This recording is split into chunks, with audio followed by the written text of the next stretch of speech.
दोस्तों, एग्जाम पास में आप सबका पुनः स्वागत है। मैं सनत कुमार वाजपेयी आज आपके सामने टॉपिक लेकर आया हूं एसिड, बेस एंड सॉल्ट। अम्ल, क्षार और लवण, इससे रिलेटेड जो जो एग्जाम में आपको क्वेश्चन पूछे जाते हैं हम सारे कवर करेंगे। और अपने बारे में बताऊं तो मैंने बीटेक किया है इलेक्ट्रॉनिक्स एंड कम्युनिकेशन में state government engineering college Sirsa Haryana से। और मेरा इंजीनियरिंग में एंट्रेंस टेस्ट में जो रैंक रहा था वो था 2276। 12 सालों का टीचिंग एक्सपीरियंस है मुझे, और बताते मुझे खुशी है मैंने माईजीओवी प्रोग्राम अटेंड किया है 2 बार प्रधानमंत्री जी की मौजूदगी में नई दिल्ली में। तो शुरुआत करते हैं। आज की क्लास का हेडिंग है अम्ल और क्षार लवण के साथ। तो इसमें क्या होता है अम्ल, क्या होता है क्षार, किस प्रकार के प्रश्न एग्जाम में आपको पूछता है। यस, सबसे पहली चीज याद रखना है हमें, अम्ल या एसिड किसे कहा जाता है। इसकी प्राय जो अंतर कहा जाता है वो स्वाद में खट्टा होता है। याद रखना है सोर इन टेस्ट जो होगा वो एसिड होगा, और क्षार के बारे में अगर कहें, बेस के बारे में कहें तो स्वाद में प्राय कड़वे होते हैं। याद रखना bitter in taste is base and sour in taste is acid. यार दूसरा जो अंतर है वो क्या हो सकता है, लिटमस पेपर नीले से लाल करता है। याद रखना अभी हम अम्ल और क्षार वाला पार्ट डिस्कस कर रहे हैं, लवण इसके बाद आता है, यानी अम्ल और क्षार की रिएक्शन के बाद हमें लवण बनता है। क्लियर? तो अब इसको स्टैंड बाय पे रखना है लवण को। तो अभी हम एसिड बेस का कंपैरिजन, इनके अलग अलग खाद्य पदार्थों में कौन कौन से एसिड हैं या क्षार हैं, वो सारी बातें हम लोग डिस्कस कर रहे हैं। तो लिटमस पेपर एक टेस्ट होता है, लिटमस पेपर टेस्ट आपने सुना होगा केमिस्ट्री लैब में। वो लिटमस पेपर का बाय डिफॉल्ट जो कलर होता है वो होता है ब्लू। याद रखना नीला होता है।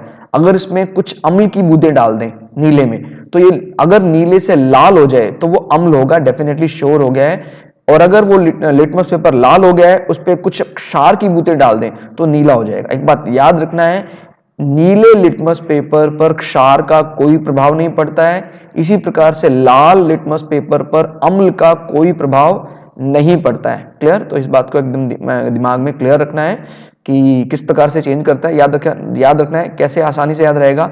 ब्लू, रेड टू ब्लू, यानी लास्ट में अगर बी आ रहा है तो this is for base. Clear हो गया? या क्षार, जितनी भी कड़वी कसैली चीजें हैं जैसे तुलसी है, नीम है, पुदीना है, इन सबको क्या माना जाता है, क्षार माना जाता है। जितने बाबा रामदेव स्टाइल प्रोडक्ट्स हैं, आयुर्वेदिक जितने प्रोडक्ट्स हैं, इनफैक्ट आज की ज्यादातर लाइफस्टाइल में लोग इसलिए परेशान हैं क्योंकि उन्होंने अपने जीवन में से क्षार की मात्रा को काफी घटा दिया है, कम कर दिया है। याद रखना क्षार ही वो है जो लीवर के स्ट्रांगनेस के लिए रिस्पॉन्सिबल होता है। आपने सुना होगा बाइल जूस या पित्त थैली, आपने अगर सुना हो शायद। मरुआ की चटनी खाते हैं लोग, मरुआ के पत्ते आते हैं, और ये पुदीना भी बहुत स्ट्रांग माना जाता है। जो भी लीवर से कमजोर है अगर वो मरुआ पुदीने की चटनी खाता है तो उसका लीवर जल्दी ही अपने आप को हील करना शुरू कर देता है, और वो ओके कंडीशन में भी हो सकता है, बशर्ते उसको कोई बड़ी प्रॉब्लम ना हो, लाइक हेपेटाइटिस बी ना हो, तो वो ओके हो सकता है। तो आपको बात याद रखनी है, क्षार हमारे लीवर के लिए बहुत जरूरी है। इनफैक्ट लीवर वो चीज है शरीर में सब कुछ करने के बाद भी पूरी तरह से उदासीन रहता है। क्लियर? यानी किसी भी कह सकते हैं डाइजेशन में सीधा वो रोल प्ले नहीं करता है, बट अगर किसी का लीवर कमजोर है तो ये मान के चलें उसका स्टमक भी कमजोर है, उसका पैनक्रियास भी कमजोर है, उसका किडनी भी कमजोर है।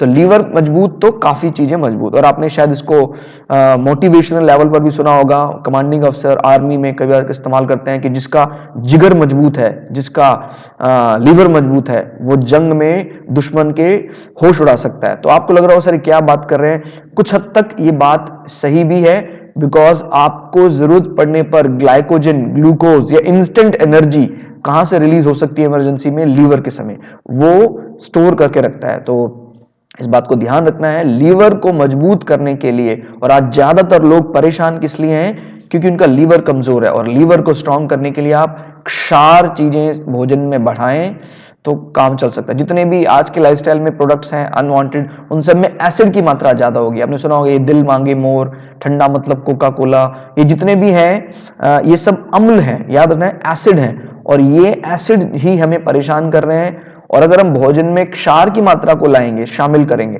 तो आपकी ये परेशानियां काफी हद तक कम हो सकती हैं। नेक्स्ट, तीसरा अंतर क्या आ सकता है, आसानी से H+ धनात्मक आयन छोड़ते हैं। तो अम्ल की पहचान होगी जब कभी किसी सोल्यूशन में घोला जाएगा तो आसानी से क्या रिलीज करेगा, H+ कैटायंस बोलते हैं इनको, याद रखना कैट आयंस, H+ कैटायंस। और क्षार क्या होता है, आसानी से OH ऋणात्मक आयन, इनको बोलते हैं एन आयन रिलीज करते हैं। याद रखना आप लोगों को, कैटायन वो होते हैं जो कैथोड की तरफ जाते हैं, कैटायन वो होते हैं जो कैथोड की तरफ, और एनायन वो होते हैं जो एनोड की तरफ जाते हैं। और एनोड पर चार्ज क्या होता है बैटरी में, एनोड पर पॉजिटिव चार्ज होता है, कैथोड पर क्या चार्ज होता है, कैथोड पर नेगेटिव चार्ज होता है। तो अब आपको याद रखना है नेगेटिव चार्ज की तरफ अट्रैक्ट कौन हो रहा है, पॉजिटिव चार्ज पार्टिकल। तो पॉजिटिव चार्ज पार्टिकल को बोलते हैं कैट आयन, और जो पॉजिटिव एनोड है उसकी तरफ कौन अट्रैक्ट हो रहा है, negative charge particle, that is called an ion. Clear हो गया। तो जो एनोड की तरफ अट्रैक्ट होगा वो एनायन होगा, और वो नेगेटिव चार्ज पार्टिकल होगा। जो कैथोड की तरफ अट्रैक्ट होगा वो कैटायन होगा, और वो पॉजिटिव चार्ज पार्टिकल होगा। क्लियर, इस बात को एकदम क्लियर रखना है। अगर बैटरी के टर्मिनल की बात करता है तो बैटरी का कैथोड जो है वो नेगेटिव टर्मिनल है, बैटरी का जो एनोड है वो पॉजिटिव टर्मिनल है। क्लियर, तो ये क्लियर हो गया होगा आपको। नेक्स्ट इज, फिर इसमें बात आती है इसका पीएच वैल्यू। याद रखना एक पीएच मान होता है, इसको बोलते हैं पावर ऑफ हाइड्रोजन या पोटेंशियल ऑफ हाइड्रोजन। ये 0 से 7 के बीच में होता है। याद रखना है 7 से कम होगा, 0 से ज्यादा हो सकता है। तो कभी कहे 0, 1, 2, 3, सबसे स्ट्रॉन्ग एसिड 0। क्लियर, सबसे इनमें से वीक सबसे 3, और सबसे वीक होगा जैसे 6.99 वैल्यू दे रहा है तो सबसे वीक एसिड है, सबसे स्ट्रॉन्ग क्या है 0, और 7 होने पर वो उदासीन हो जाता है, ना एसिड ना बेस। क्लियर हो गया।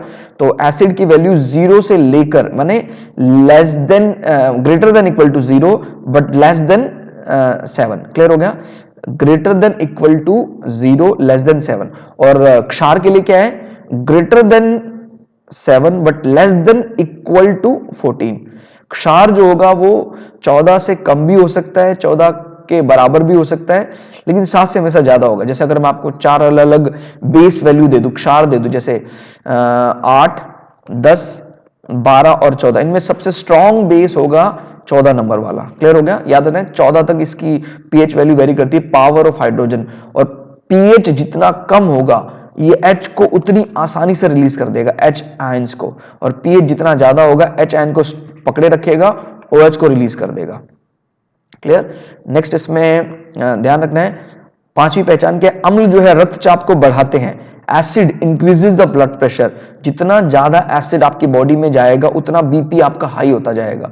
और बेस की पहचान क्या होती है, basis decreases blood pressure, base जितने ब्लड में जाएंगे आपके उतना जो आपका ब्लड प्रेशर है वो घटता जाएगा, घटता जाएगा। क्लियर। तो इस बात को याद रखना है कि जो एसिड है वो ब्लड प्रेशर को बढ़ाता है, बेस है ब्लड प्रेशर को घटाता है। आप ये भी कह सकते हैं अगर ब्लड प्रेशर किसी का इंक्रीज हो रहा है, किसी का ब्लड प्रेशर इंक्रीज हो रहा है तो पीएच डिक्रीज होगा ब्लड का, और अगर ब्लड प्रेशर डिक्रीज हो रहा है तो पीएच इंक्रीज हो जाएगा। क्लियर हो गया। तो बात याद रखना है, ये हमने 5 डिफरेंस करे जो आपको कई बार इनमें से ये अलग अलग ढंग से पूछ सकता है, पीएच वैल्यू कितना होगा, ज्यादा होगा, कम होगा। याद रखना इस चीज को। एक पहचान आप एसिड के हिसाब से और भी कर सकते हैं, कौन सा स्ट्रॉन्ग एसिड है। देखिए अगर आपको कभी इस प्रकार का कोई जैसे H2SO4, HNO3, HCO3 एंड और भी HCl दे दे मान लीजिए। क्लियर हो गया। अब इसमें कह रहा है कौन सा सबसे वीक एसिड है एट सेम पीएच। मान लीजिए सबका पीएच 1 है, इसका भी पीएच 1, इसका भी पीएच 1, इसका भी पीएच 1, ये तो सारे एसिड हैं। अब वो पूछ रहा है सबसे वीक एसिड इनमें से कौन सा है। तो देखो ये पहचानने का सबसे आसान तरीका क्या है, जो भी कार्बोनिक एसिड्स होंगे जिनमें भी कार्बन इन्वॉल्व होगा, ये कहें organic acids are always weak acid at same pH. Clear हो गया। पीएच तो सबका बराबर बराबर है, लेकिन जिसमें कार्बन है, ये देखिए कार्बन इज ऑर्गेनिक, बाकी किसी में कार्बन नहीं है।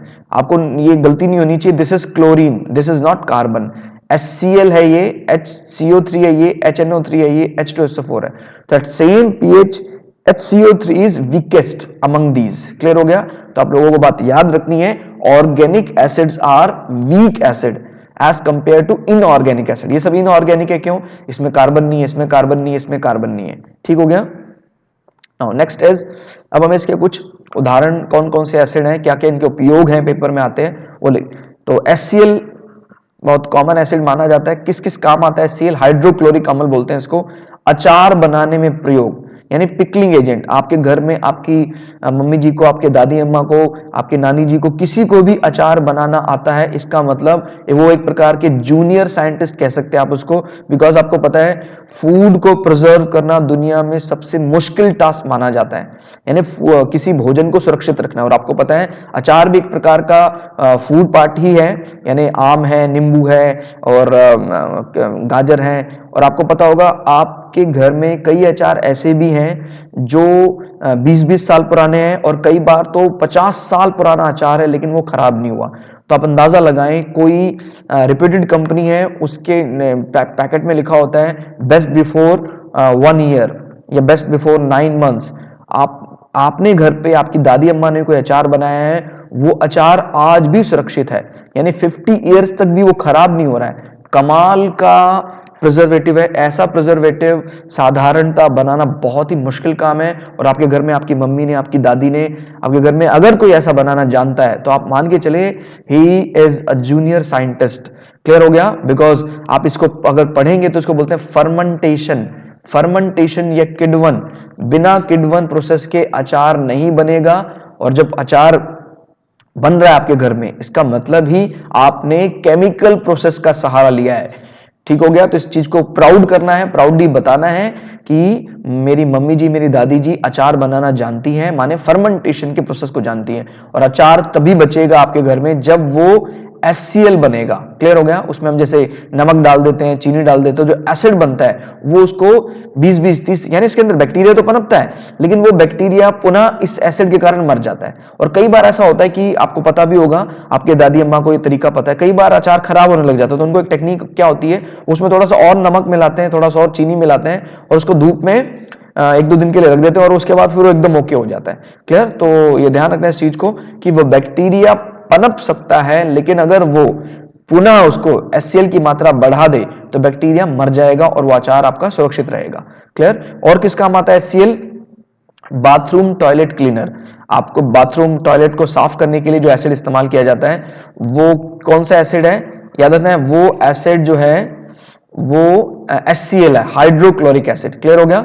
बात याद रखनी है, वो हाइड्रोक्लोरिक अम्ल है।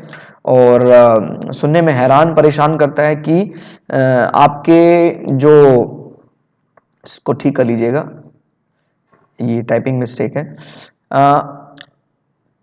कई हैरान परेशान करता है इसमें कि आप जो घर में टॉयलेट क्लीन करते हैं वो भी HCl है और आप पिकलिंग एजेंट है वो भी HCl है। याद रखिए है तो HCl ही लेकिन उनके pH वैल्यूज अलग अलग है। और जैसे अगर हम बात करते हैं कोल्ड ड्रिंक्स, पेय पदार्थ, तो कोल्ड ड्रिंक्स का पेय पदार्थ का pH वैल्यू है वो 2 से 4 के बीच में होता है, टॉयलेट क्लीनर का 3 से 4 के बीच में होता है।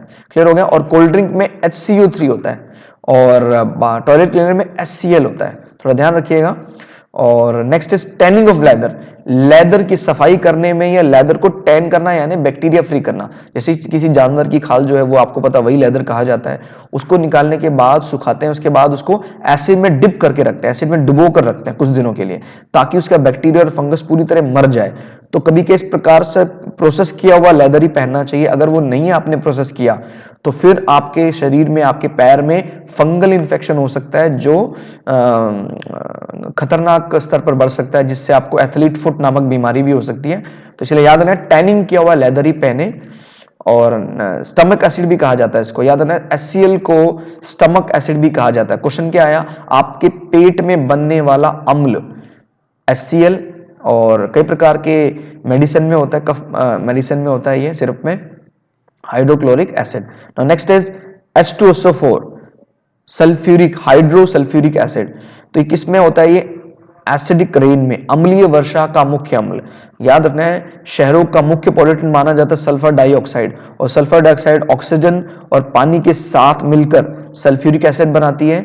और ये मतलब अगर पोल्यूशन काफी ज्यादा है तो आपके एरिया में जो पहली बरसात है वो खतरनाक स्तर पर pH वैल्यू उसका बहुत कम हो जाता है, तो आपकी स्किन को भी खराब कर सकता है और आपके बिल्डिंग को भी वो बुरा असर डाल सकता है। सपोज आपने सुना होगा ये जो कोई बिल्डिंग या ताजमहल खराब हो रहा है, उसका जो मार्बल है वो खराब हो रहा है, उसका कारण क्या है?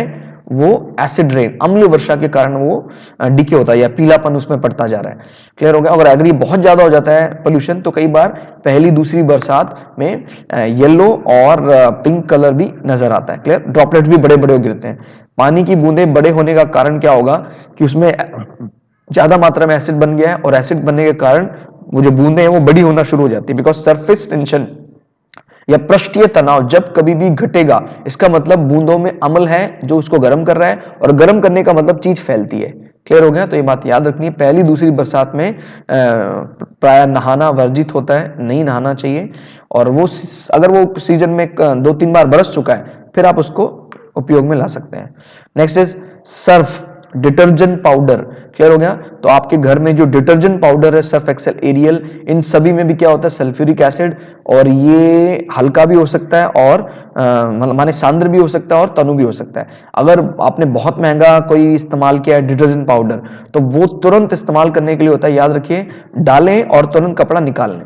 लेकिन किसी किसी को रात रात भर कपड़ा भिगो कर रखने की आदत है तो फिर वो फेना ही लेना, माने मैं किसी कंपनी का विरोध नहीं कर रहा हूं, I mean to say that उसमें जो एसिड है उसका जो लेवल है तो वो डाइल्यूशन लेवल ज्यादा है, इस कारण से वो आपके हाथों को खराब नहीं करता, आपके कपड़ों को खराब नहीं करता है। इसलिए आप कपड़े रात रात भिगो कर रखेंगे तो भी चल जाएगा। लेकिन जितने भी महंगे पाउडर हैं उनमें प्रॉब्लम क्या है, अगर आपने उसमें ज्यादा देर तक रख दिया कपड़ा तो कपड़ा खराब हो जाएगा और कपड़ा कच्चा हो जाएगा, क्योंकि उसके अंदर H2SO4 है जो थोड़ी सी ज्यादा सांद्र है या गाढ़ा है।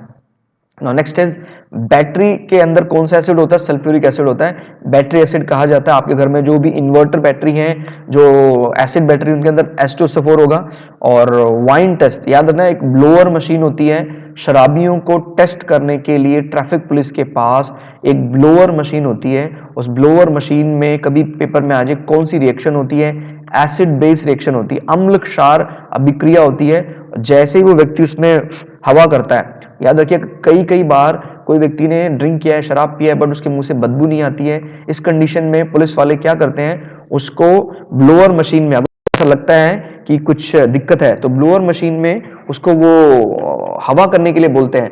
और जैसे ही वो उसमें हवा करता है, क्लियर, जैसे उसमें हवा करता है तो उनको पता लग जाता है कि इस व्यक्ति ने मतलब गंध पैदा होगी, हवा करने के बाद उसमें गंध पैदा होगी, और गंध करने के बाद उसको पता लग जाएगा कि इसने ड्रिंक किया, इसने शराब पिया हुआ है। तो बात याद रखनी है, कभी भी इस प्रकार का कोई क्वेश्चन आता है कि वाइन टेस्ट में मशीन में कौन सा एसिड भरा होता है, सल्फ्यूरिक एसिड होता है, H2SO4, और साथ में कभी कौन सा केमिकल होता है, तो इस बात को याद रखना है आपको, साथ में जो केमिकल होता है H2SO4 प्लस K2CR2O7 यानी पोटेशियम डाइक्रोमेट। क्लियर हो गया, potassium dichromate plus sulphuric acid होता है जो मरी हुई गंध को दोबारा पैदा करता है। और कभी ऐसा आ जाए, कैसी गंध आती है, विनेगर, हाईली पंजेंट स्मेल पैदा हो जाती है।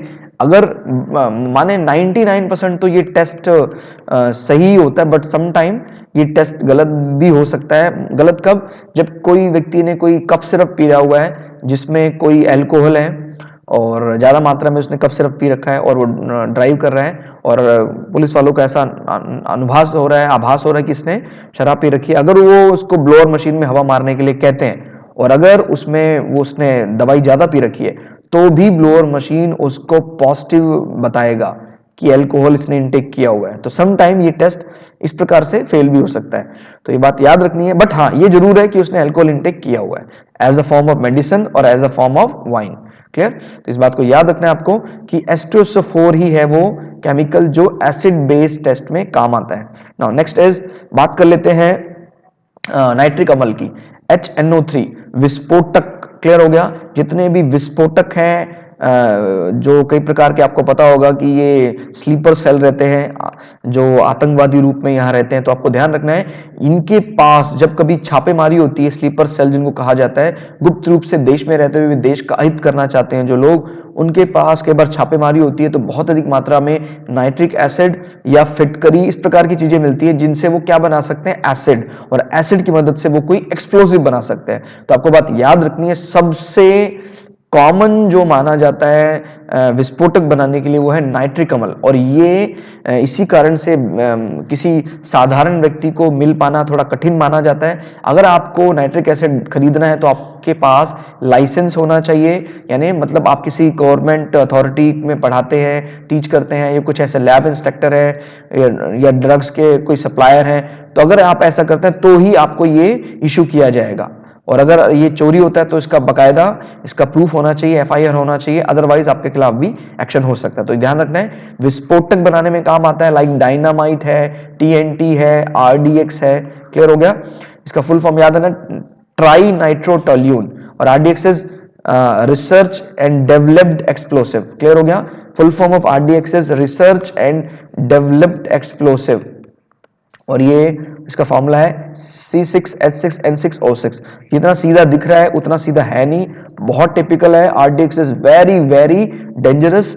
इसका सिर्फ 50 से 60 किलो मात्रा ही, मतलब आपको अगर बिल्डिंग के हिसाब से बताना हो तो आपने सुना होगा पार्लियामेंट, संसद भवन, उसको एक बार अटैक किया गया था और उनकी गाड़ी में करीब करीब 1 बोरा आरडीएक्स था, 1 बोरा यानी 50 से 60 किलो आरडीएक्स था, जो उस पूरी बिल्डिंग को उड़ा सकता था। तो आप अंदाजा लगाएं, इतना बड़ा parliament, Lok Sabha, Rajya Sabha, central hall, तो इतने बड़े लोक इसका पार्लियामेंट को उड़ाने के लिए सिर्फ 50 से 60 केजी ही काफी है। तो अंदाजा लगा सकते कितना खतरनाक होगा ये research and developed explosive. Clear? Now next is fertiliser making में काम आता है। कई प्रकार के फर्टिलाइजर या खाद बनाने में प्रयोग। आप समझ सकते हैं क्या जमाना आ गया है। जो कंपनियां कभी एक्सप्लोसिव बॉम्ब बनाया करती थी, आज वही कंपनियां फर्टिलाइजर या खाद बना रही हैं। तो जितनी भी अजैविक खादें हैं, इनऑर्गेनिक फर्टिलाइजर्स हैं, उनको बनाने के लिए, जैसे आपने सुना होगा अमोनियम नाइट्रेट, तो ये सब नाइट्रोजन के कंपाउंड्स हैं, या ये कहें उसमें नाइट्रिक एसिड का इस्तेमाल किया जाता है। नाउ नेक्स्ट इज, ये बेस है, इसके भी इस्तेमाल के बारे में चर्चा कर सकते हैं। वो ये CaOH ट्वाइस, कैल्शियम हाइड्रोक्साइड कहा जाता है, या बुझा हुआ चूना इसी को कहा जाता है। चूने में पानी डालने के बाद कुछ घंटे के बाद हमें क्या प्राप्त होता है? बुझा हुआ चूना। जो बुलबुले निकलते हैं, बुलबुले निकलने के बाद आपको ये मिलता है बुझा हुआ चूना। इसको सफेदी का चूना भी कहते हैं। ये व्हाइट वॉश में काम आता है। मिट्टी में छिड़काव करते हैं तो मिट्टी की जो एसिडिटी है उसको खत्म करता है। याद रखना है, मिट्टी की एसिडिटी को खत्म करने में इसका प्रयोग किया जाता है। तो कभी भी कहेगा जैसे जिप्सम है या चूने का पानी है, ये अलग अलग चीजें हैं। तो जिप्सम क्या होता है? जिप्सम एज ये ध्यान रखना है इस चीज को, जब कभी भी ये बात करता है जिप्सम की तो कैल्शियम सल्फेट। क्लियर? और जिप्सम और पीओपी वास्तव में एक ही है। क्लियर? ये होता है जिप्सम। जिप्सम का छिड़काव जब किया जाता है तो वो क्या करता है? देखिए, मिट्टी की क्षारीयता नष्ट करता है। इस प्रकार से आप नहीं कह सकते, मिट्टी की अम्लीयता नष्ट करता है।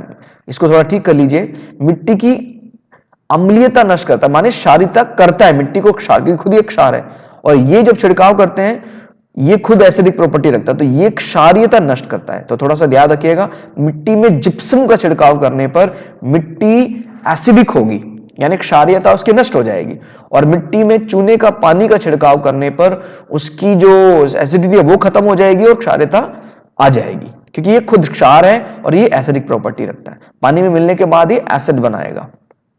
नो नेक्स्ट इज, फिर बात कर लेते हैं, और ये ध्यान देना, ये आप वैसे भी खा सकते हैं, मतलब थोड़ी मात्रा में चूने का पानी, जो आपने देखा होगा पान की दुकान में जो डिब्बी में मिलता है, अगर आप इसको अपने दही में, आप इसको अपने मक्खन में या किसी भी चीज में बहुत कम मात्रा में इस्तेमाल करते हैं, तो घर में जिसको भी कैल्शियम की कमी है वो पूरी हो जाएगी, और आपका ब्लड प्रेशर अगर हाई रहता है तो लो हो जाएगा। तो it will act as a good medicine as well. Clear हो गया? Next is caustic soda, NaOH। तो आपको कभी भी साबुन बनाना हो घर पर, किसी भी चीज में कास्टिक डालने पर वो बहुत ज्यादा चिकना झाग देने लग जाता है। तो बट ध्यान रखना है, ज्यादा नहीं होना चाहिए, बहुत ज्यादा होने पर आपके हाथ को काट देगा। और धावन सोडा बनाने में और बेकिंग सोडा बनाने में काम आता है, यानी making for washing soda and baking soda. Clear हो गया? ये वही है NaOH। क्लियर हो गया? कास्टिक या सोडियम हाइड्रोक्साइड। क्लियर। जैसे अगर आपने सुना होगा पंचगव्य का साबुन होता है या गोबर का साबुन होता है, तो गोबर को एकदम ग्राइंड कर देते हैं, सूखे गोबर को, और उस गोबर में आप वेजिटेबल ऑयल मिलाते हैं। सपोज किसी के पास 5 किलो गोबर है तो उसमें करीबन आपने आधा 2.5 किलो के करीब इसमें क्या मिलाया, वेजिटेबल ऑयल मिलाया। क्लियर। और थोड़ा सा इसमें पानी भी मिलाया, उसको अच्छे से घोलने के बाद इसमें क्या क्या रख दिया, इसमें करीबन जैसे अगर 7.5 किलो होता है तो करीबन 1.5 से 2 किलो इसमें आपने क्या मिला दिया, कास्टिक मिला दिया, और कास्टिक इसमें घोल के रख देंगे आप, तो ये क्या आपका तैयार हो जाएगा, झाग देने वाला साबुन तैयार हो जाएगा। कोई फ्रेग्रेंस भी डाल सकते हैं, कोई आपको खुशबू के लिए इसमें कुछ डाल दे तो साबुन आपका तैयार हो जाएगा। तो ध्यान रखना है, ये यही तरीका है साबुन बनाने वाला। इसमें अलग अलग चीजें लोग इस्तेमाल करते हैं, कोई लोग एलोवेरा, कोई लोग अलग अलग केमिकल, बट इसमें झाग आने का कारण ही क्या है, कास्टिक। नाउ अब हम चर्चा कर लेते हैं अपने खाद्य पदार्थ और इसमें क्या क्या अम्ल है। ठीक हो गया, खाद्य पदार्थ और इसमें क्या क्या अम्ल है। ठीक हो गया, तो शुरुआत करते हैं इसमें। नींबू संतरा, लेमन एंड ऑरेंज में सिट्रिक एसिड होता है। क्लियर हो गया, नींबू और संतरा में सिट्रिक एसिड होता है। कच्चे सेब में, अनराइप एप्पल में मैलिक एसिड होता है। इमली और अंगूर में, टैमरिंड एंड ग्रेप्स में टार्ट्रिक अम्ल होता है। याद रखना आपको, इमली और अंगूर, टार्ट्रिक अम्ल, ठीक है, टैमरिंड एंड ग्रेप्स।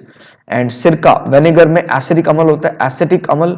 दूध में लैक्टिक एसिड होता है, लैक्टोबैसिलस, लैक्टिक एसिड, और ये सब बात याद रखनी है आपको, लैक्टोमीटर, ये सब दूध के क्वेश्चन बनता है। टमाटर में ऑक्सैलिक अम्ल है, टमाटर ऑक्सैलिक अम्ल।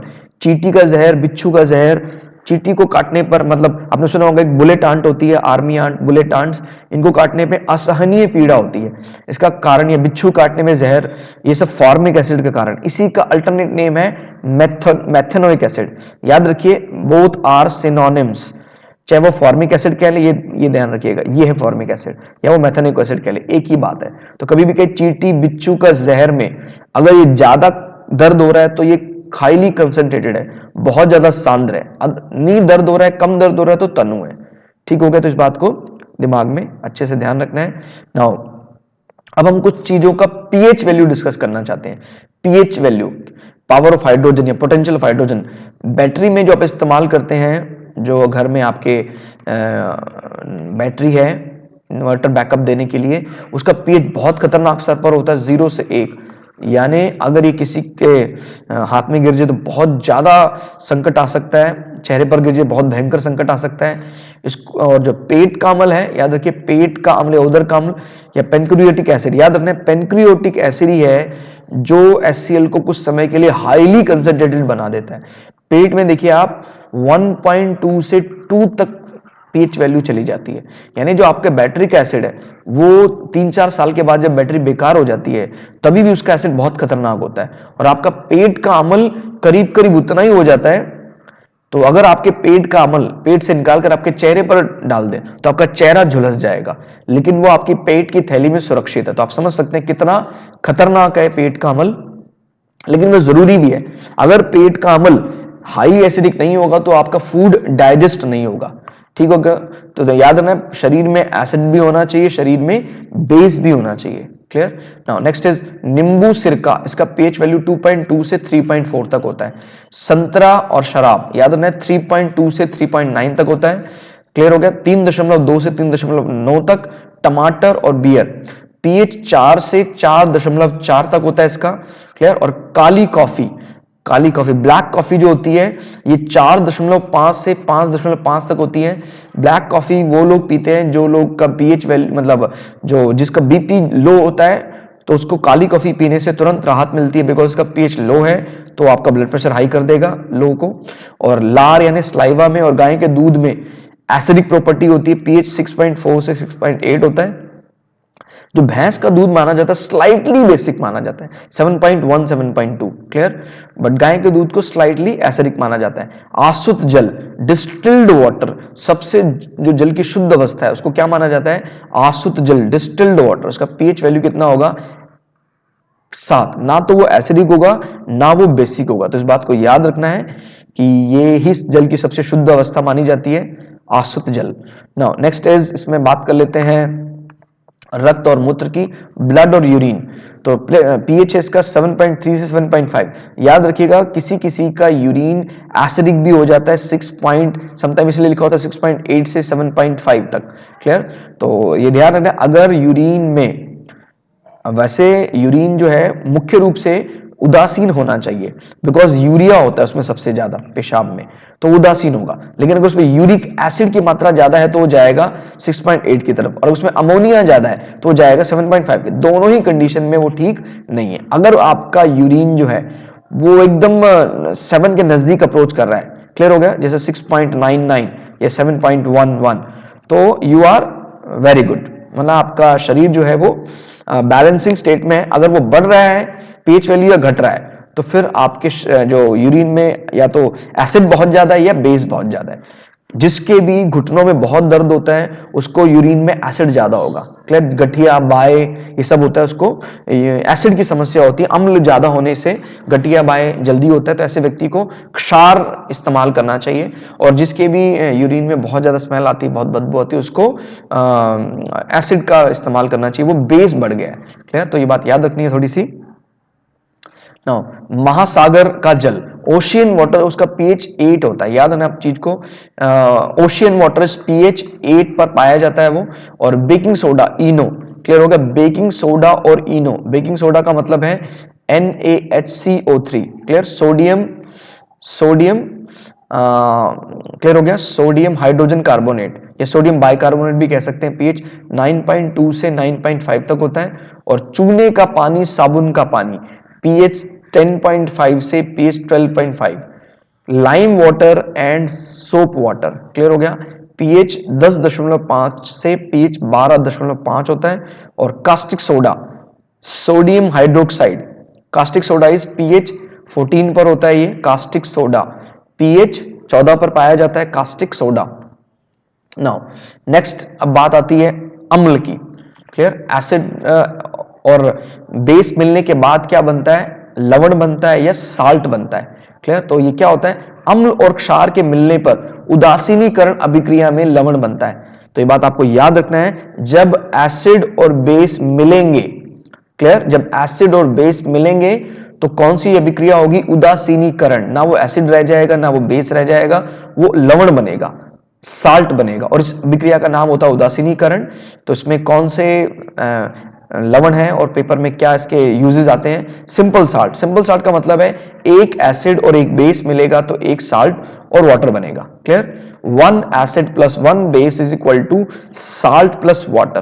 क्लियर? तो कभी ये कहे उदासीनीकरण अभिक्रिया में क्या चीज बाय प्रोडक्ट के रूप में निकलती है साल्ट के अलावा? तो जल निकलता है या पानी निकलता है। क्लियर हो गया? उदासीनीकरण अभिक्रिया में जल निकलता है। और अब हम ये जो नमक है इसके उपयोग पेपर में बहुत पूछता है, या इस सॉल्ट के बड़े यूज आते हैं, तो उसके बारे में हम डिस्कस कर लेते हैं। यह शरीर का पीएच मान नियंत्रित करता है, या ये कह सकते हैं आपके ब्लड प्रेशर को नियंत्रित करता है। नमक शरीर में खाएंगे तो पीएच जो है वो आपको पता है घटना शुरू हो जाएगा, और पीएच घटेगा तो मतलब आपका ब्लड प्रेशर बढ़ना शुरू हो जाएगा। ज्यादा होने पर ये नमक ज्यादा होने पर ये त्वचा से निकल जाता है। तो नमक की लेकिन अप्रोप्रिएट मात्रा हमारे लिए जरूरी है। नाउ नेक्स्ट इज, ये भोजन की विशिष्ट ऊष्मा घटाकर जल्दी पकाता है। थोड़ा इसको अच्छी तरह समझिएगा। It decreases the specific heat of water. अगर पानी में नमक डाल दें तो पानी जल्दी गर्म हो जाएगा। क्लियर हो गया? याद रखना है, बिकॉज पानी की विशिष्ट ऊष्मा ज्यादा होती है, नमकीन पानी की विशिष्ट ऊष्मा कम होती है। विशिष्ट ऊष्मा का मतलब desired heat to raise the temperature of the substance. तो शुद्ध पानी जो होगा उसको गर्म करने के लिए आपको ज्यादा हीट देनी पड़ेगी, लेकिन उस पानी में आप कुछ इस प्रकार की अशुद्धियां या नमक मिला दें तो वो पानी जल्दी गर्म हो जाएगा। तो भोजन को जब आप पका रहे हैं, बना रहे हैं, तो अगर आप उसमें थोड़ा नमक मिला दें तो वो भोजन जल्दी पक जाएगा। तो it decreases the specific heat of water and helps in cooking. Now next, यह आइसक्रीम का हिमांक बढ़ाता है। बड़ी अजीब बात है, it increases the freezing point of ice cream. Clear हो गया?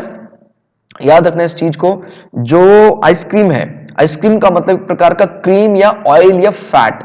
याद रखना इस चीज को।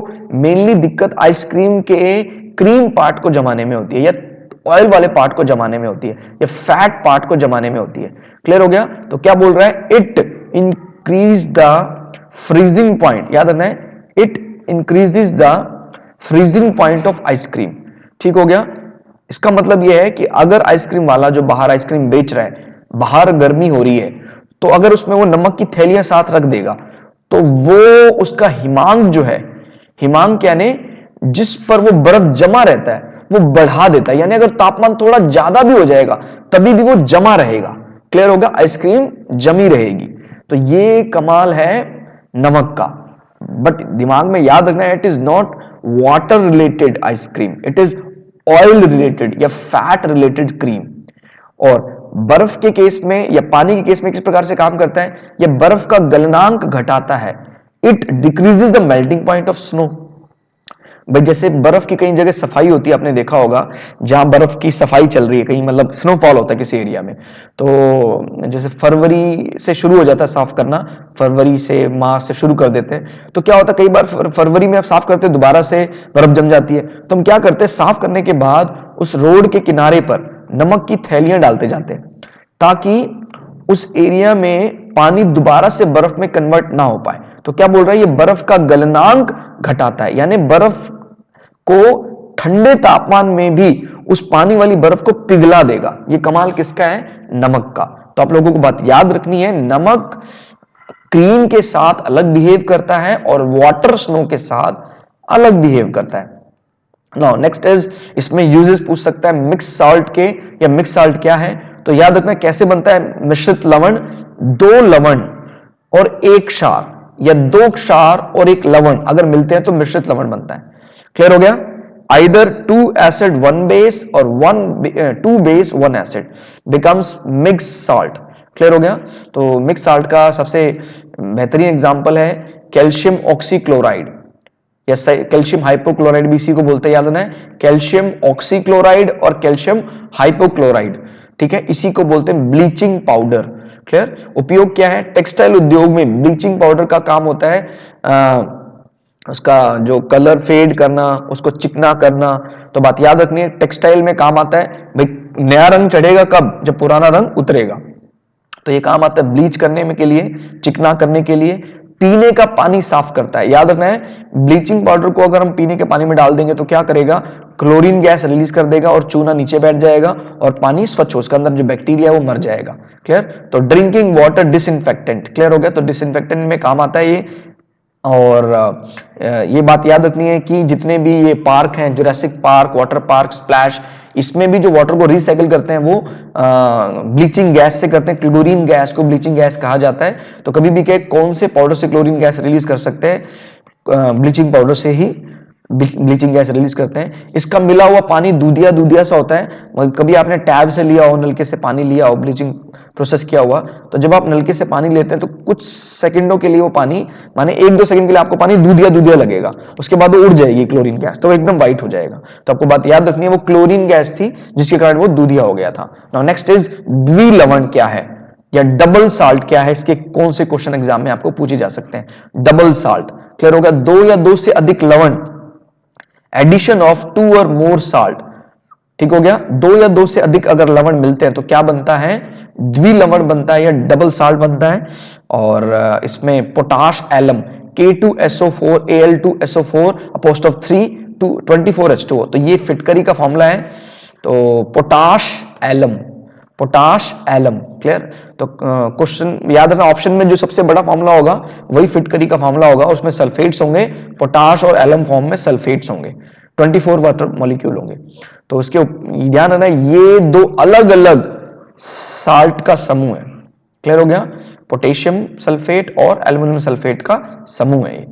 नाउ इसके उपयोग क्या है, जल की अशुद्धियों को दूर करता है। क्लियर हो गया, जल की जो कह सकते हैं इनसॉल्युबल इंप्योरिटीज है उसको नीचे बिठा देता है। अब सॉल्युबल को नहीं कर पाएगा वो, इनसॉल्युबल यानी जो अलग से दिख रही है आपको, उनको भारी करके नीचे बिठा देता है। क्लियर, दूर करता है। और कीटाणुनाशक, क्लियर हो गया, ये कीटाणुनाशक यानी एक प्रकार का इसको कह सकते हैं आप एंटीसेप्टिक है फिटकरी, बहुत अच्छा। इसीलिए जब कभी आफ्टर शेविंग में कहीं कट लग जाए, कट नहीं भी लगता तभी भी हम जमाते हैं, और अगर खून जब निकल रहा है तो खून का धक्का जमाता है। याद रखना है, जो काम फिटकरी कर सकता है वो डेटॉल या सेवलॉन भी नहीं कर सकता। कारण, क्योंकि फिटकरी एक एंटीसेप्टिक भी है और ब्लड क्लोटिंग भी करता है। सेवलॉन या जो डेटॉल है ये एंटीसेप्टिक तो है बट ब्लड कोटिंग को नहीं करता है। ठीक है, तो ये बहुत अच्छा है। तो दोस्तों आज की इस क्लास में हम लोगों ने एसिड, बेस और साल्ट के बारे में डिस्कस किया। साल्ट किस प्रकार से बनते हैं और अलग अलग साल्ट के क्या क्या उपयोग थे, वो सारी हमने बातें डिस्कस की दोस्तों। तो आज की इस क्लास में इतना ही, मिलते हैं अगली क्लास में। तब तक के लिए जय हिंद, जय भारत, धन्यवाद।